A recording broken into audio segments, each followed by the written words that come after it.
سفیان ثوری نے عبد الملک بن عمیر سے بیان کیا، ان سے مغیرہ بن شعبہ کے کاتب وراد نے، انہوں نے بیان کیا کہ مجھ سے مغیرہ بن شعبہ رضی اللہ عنہ نے معاویہ رضی اللہ عنہ کو ایک خط میں لکھوایا کہ نبی کریم صلی اللہ علیہ وسلم ہر فرض نماز کے بعد یہ دعا پڑھتے تھے۔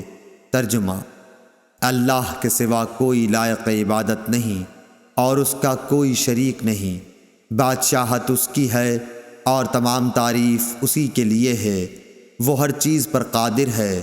اے اللہ، جسے تو دے اس سے روکنے والا کوئی نہیں، اور جسے تو نہ دے اسے دینے والا کوئی نہیں، اور کسی مالدار کو اس کی دولت و مال تیری بارگاہ میں کوئی نفع نہ پہنچا سکیں گے۔ شعبہ نے بھی عبد الملک سے اسی طرح روایت کی ہے۔ حسن نے فرمایا کہ حدیث میں لفظ جد کے معنی مالداری کے ہیں، اور حکم قاسم بن مخمیرہ سے وہ وراد کے واسطے سے اسی طرح روایت کرتے ہیں۔